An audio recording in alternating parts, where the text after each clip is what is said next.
Well, welcome back to Cardboard Swords, where we're serving up an edition of the Player's Toolbox. And we've got some tasty Dusk Till Dawn spoilers for you, all served up with a side of light and shadow spice. Let's get in.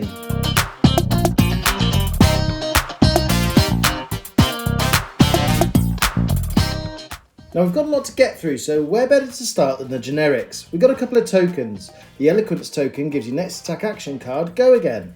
We also got Courage tokens, which give an attack action card or a weapon attack plus 1 power.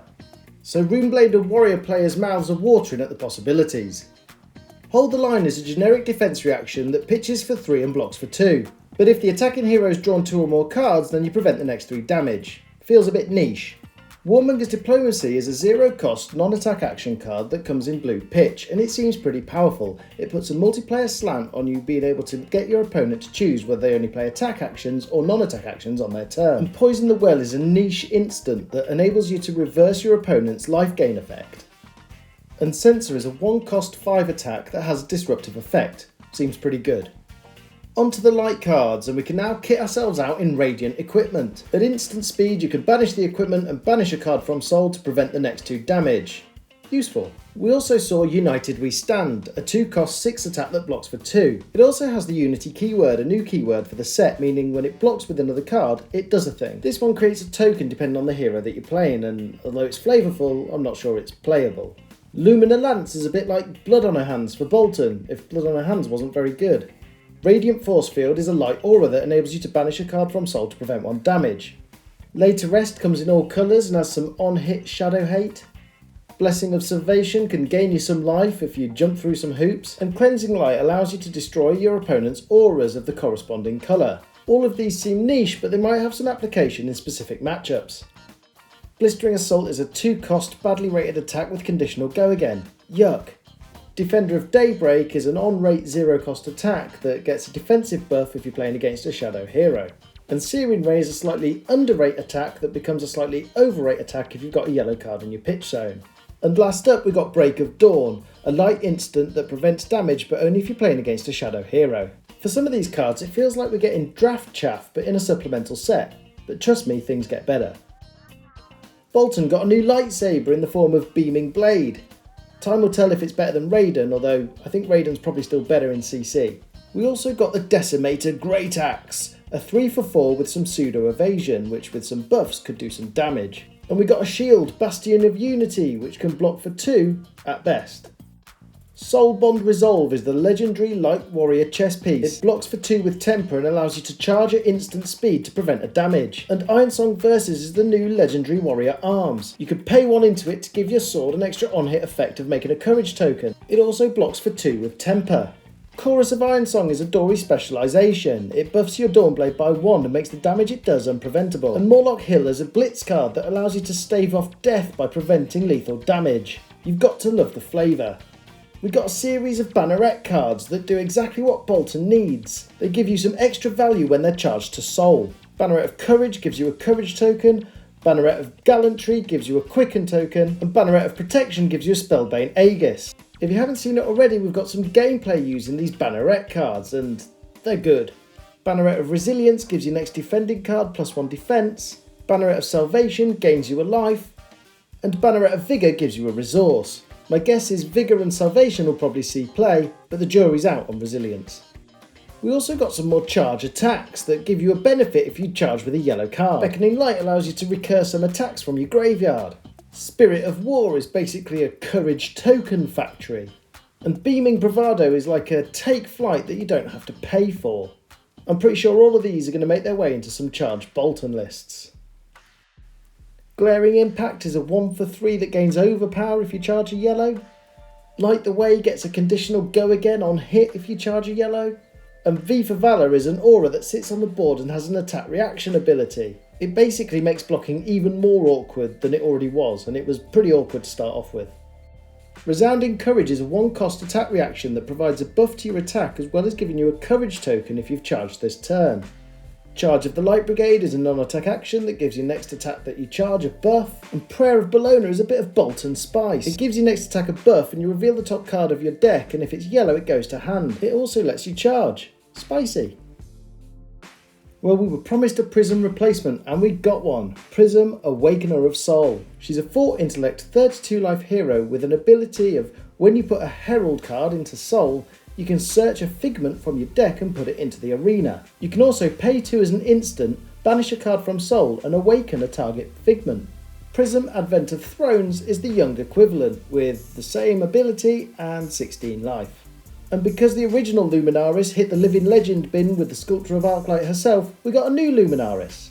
Although this one's dubbed Celestial Fury, thankfully the designers have reined it in a notch. Actually, they've reined it in a lot, which is good. This time you have to pay 2 as an instant to give a target angel attack or an attack action card with Herald in its name go again. Celestial Fury and Angels, what the figment is going on? Well, we'll find out in a minute. Empyrean Rapture is the new Light Illusionist legendary chest equipment.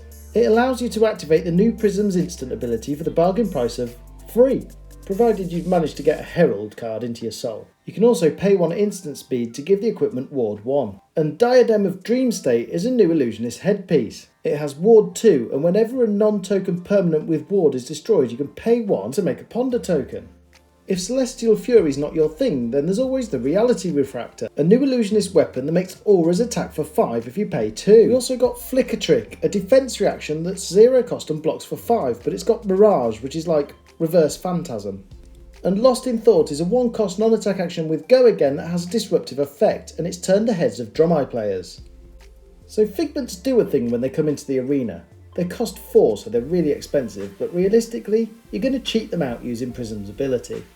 Now they're double-sided cards, so when you transform them, they're going to turn into these angels. And they all have 4 attack, 4 life and Ward 4. They also all have abilities when they attack, and they also all look absolutely stunning. Now I haven't played a lot of Prism in the past, and I'm definitely not a fan of the playstyle. But what I am a fan of is this stunning artwork. So I'm just going to allow you a few moments to enjoy and appreciate it.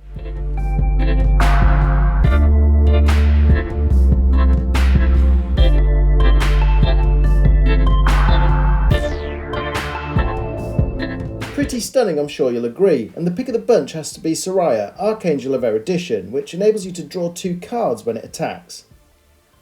Angelic Descent is a 0 cost light illusionist instant that gives your Herald attack Go Again. It also gives your next angel attack a little buff of +2. And Angelic Wrath is a 0 cost instant that gives your Herald attack a buff of 3. And Celestial Reprimand is a 0 cost instant that can help protect your Herald attacks from Phantasm Poppers. And Celestial Resolve looks pretty good. It's a 0 cost instant that can give a Herald attack a buff of +4 when it's defending. With a lot of figments that don't block, this could boost the defensive capabilities. Onto the shadow stuff, and we started off getting some new gear, the Of Darkness equipment suite. There's legs, chest, hands and head, and you can banish it to prevent the next 2 damage that would be dealt, but it's got blood debt. Onto the spice, and we've got Chains of Mephetis. It comes into play with a Doom counter on it. You can play it from Banish Zone. If a hero would draw a card, you instead banish the top card of the deck and you can play it this turn. Dimensional Vortex can be played from the Banish Zone at reduced cost, and each hero will banish the card from their arsenal. Hungering Demagon can be played from Banished as long as your opponent has a card in their soul. It then banishes a card from soul on hit. Grim Feast is a non-attack action that can be played from Banished at a reduced cost, and if you do, it can gain you some life. Vile Inquisition costs 2 less to play from the Banish Zone, and if you do, the opposing hero puts the top card of their deck into the Banish Zone. And Soul Butcher gets a buff if the opposing hero has got cards in their soul. Not sure how much, if any, of this will see play. Soul Cleaver is an on-rate shadow attack that gains Go Again if the opposing hero has got cards in their soul. The red version of this might see sideboard play in Levia. Beseech the Demagon is a 0 cost non-attack shadow action that gives a card in your Banish Zone a buff. And Tear Through the Portal can give the appropriate coloured card in your Banish Zone Go Again. So there's 1 or 2 pieces here that might have some utility in certain decks. Onto the Shadow Babe and Brute Spice.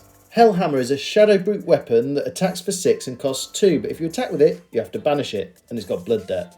Spoiled Skull is a new Shadow Brute headpiece. You can pay 1 to choose 3 cards of different names in your graveyard, and 1 at random gets banished. It also has AB1 and blood debt. We also got a new Brute helmet that blocks for 2 and it intimidates when it blocks. We also got a new Brute weapon, a club, the Rugged Roller, and it's a 1 for 6. Terms and conditions may apply. Numbskull is a 2 for 6 that's a 1 for 6 if it's played from any zone. Also, its attack and defense values can't be modified, meaning it's definitely going to be a good Phantasm Popper.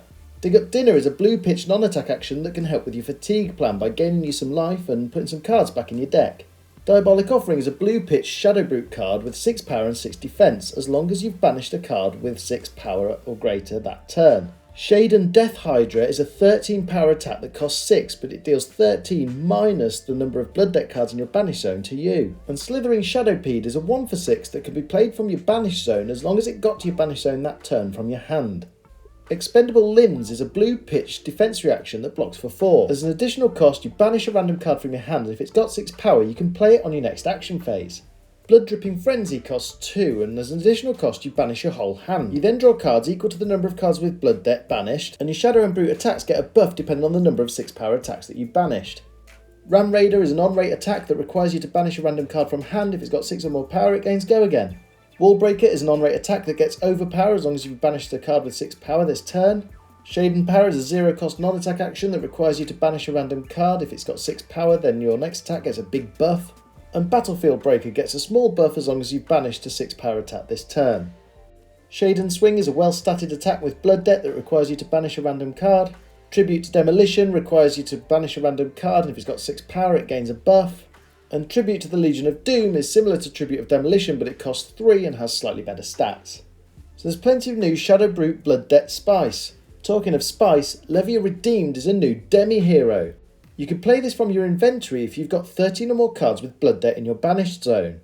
Your hero transforms into a 4 intellect, 8 life hero that doesn't care about Blood Debt. But if fate takes you in a different direction, you can also transform into Blasmafet, Levia Consumed. If your life total is reduced to 13 via Blood Debt, you can transform into a 4 intellect, 13 life hero. Once per turn, you can now play a card with Blood Debt from your banished zone, and if you would take Blood Debt damage, you instead put the top card of your library into the banished zone. So much flavour, so much fun.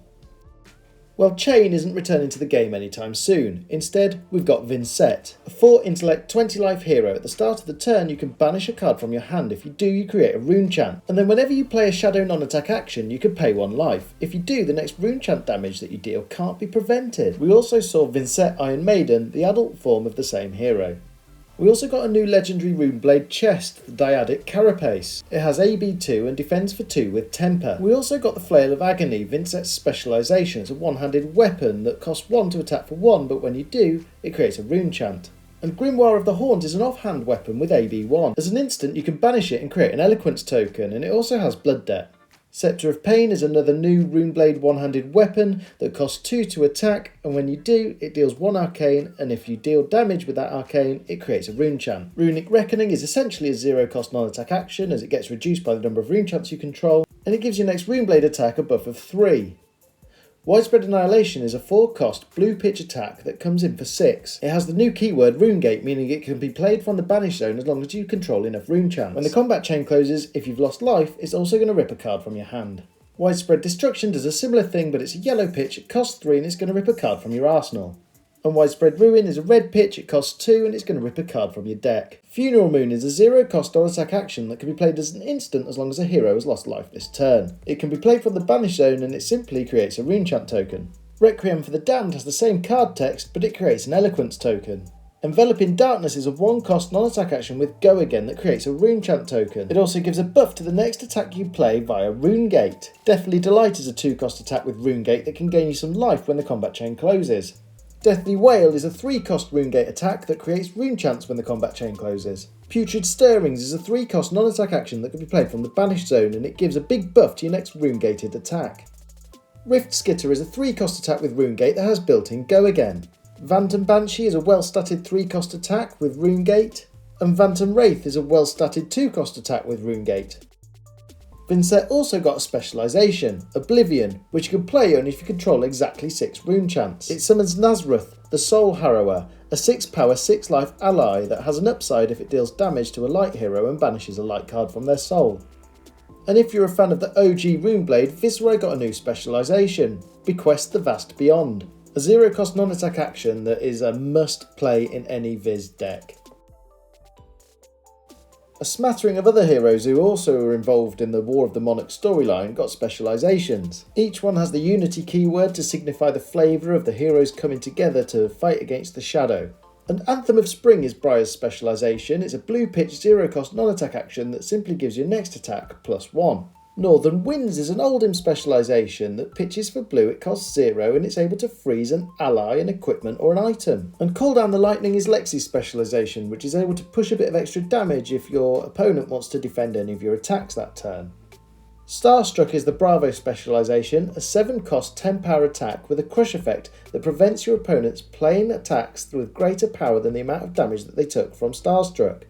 One hero loving all these new specialisations will be Shyana, and she got a sneaky one of her own.